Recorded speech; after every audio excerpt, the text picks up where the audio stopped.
Hi guys, welcome to another episode of Beyond the Codes with NN Law Chambers. I am Mandeep and I'm here with Samriddhi. We both are associates with NN Law.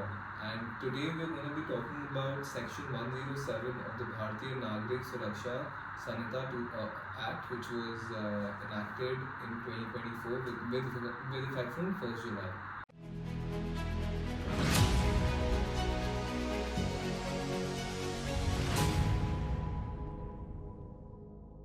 Today's video is going to be about disgorgement under Section 107, wherein we will compare the different special acts which have already been in place with the new BNSS which has now come to force. And Samriddhi is going to give us an overview about the previous acts and the enactments which have been in place under Companies Law, PMLA and SEBI.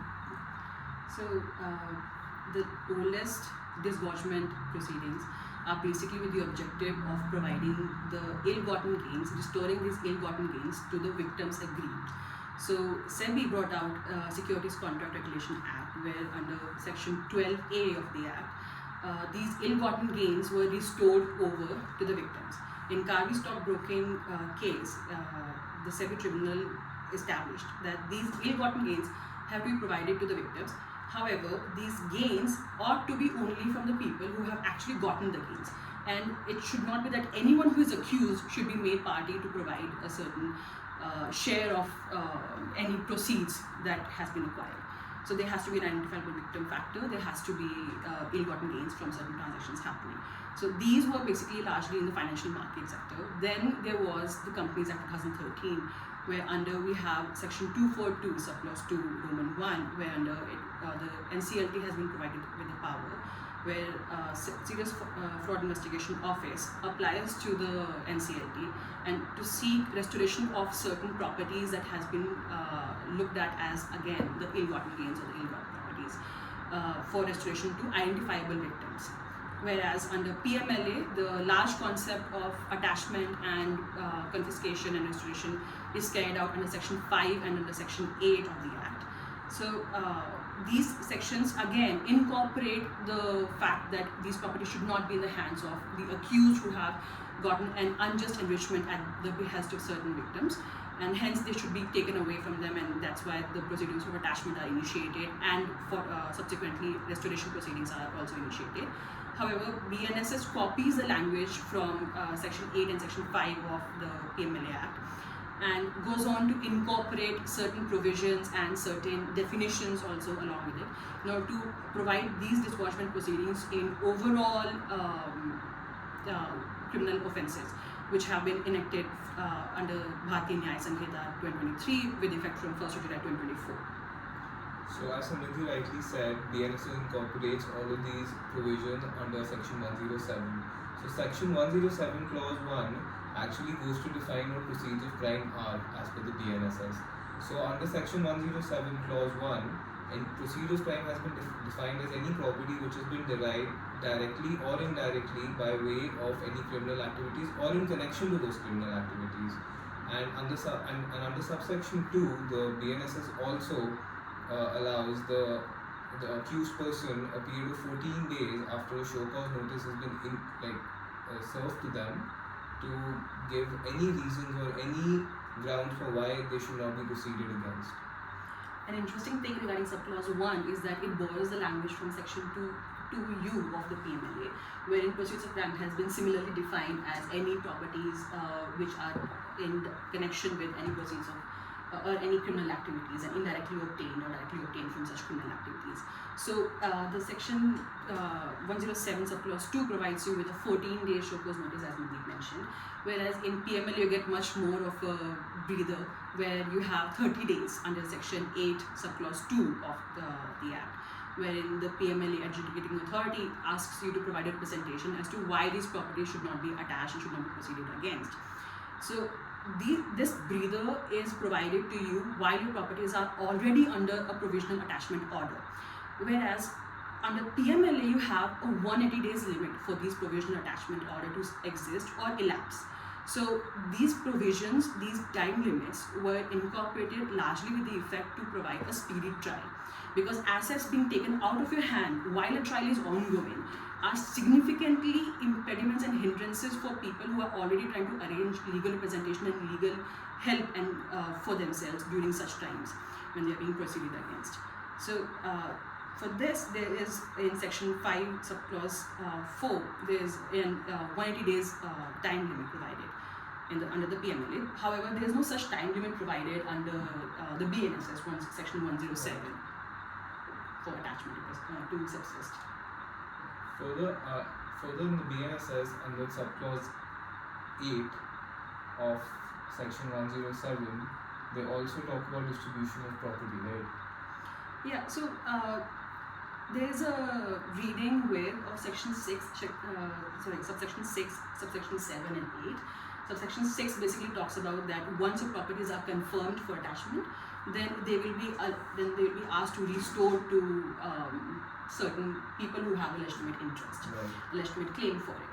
And then it goes on to say that these properties has to be distributed by a district magistrate or an authority authorized by district magistrate within the period of 60 days. And if no such properties are restored, or if the proceeds exceed the victim's claim, then naturally it will be forfeited by the government. Similarly, in PMLA, similar provisions exist. Whereas in section 8, it talks about section 8.8. It talks about that anyone who has a legitimate claim can come forth and establish that these properties were gained at their behest or at their cost, and establish to the special court that they are bound to receive them back. They are supposed to be restored to them. However, the section 8.8 second proviso provides that you have to satisfy 3 conditions. Number 1, you have to have provided these properties in good faith. Number 2, you do not have to be a part of, you should not be a part of a money laundering activity. And number 3, you had done your reasonable due diligence that when you were handing out these properties, or let's take the example of a scam, like a chit fund scam, probably, House buyers, like home exactly. buyers coming into, the picture. So when they provide you with a certain money, a certain subscription fee, let's say, so that should have been given in good faith with reasonable due diligence, and you should not be part of a money laundering activity. That is, you should not be in knowledge that there was a certain scam happening in the company. Or that proceeds of crime has already been involved in the entire activities. Yes. Suppose like in the case of the chit fund you rightly mentioned. Yeah. So with regard to these attachments, however, there are certain prerequisites that have to be satisfied. So when an SCN is issued to you, that SCN procedure follows the fact that there has to be a reasons to believe, not just by the adjudicating authority, but also by the officers. Yeah, exactly, by the officers, and those have to be independent. That has been a reason of vast jurisprudence by several high courts and even the Supreme Court, where the Delhi High Court very famously in the J.K. Tyers decision had said that these reasons to believe have to be independent.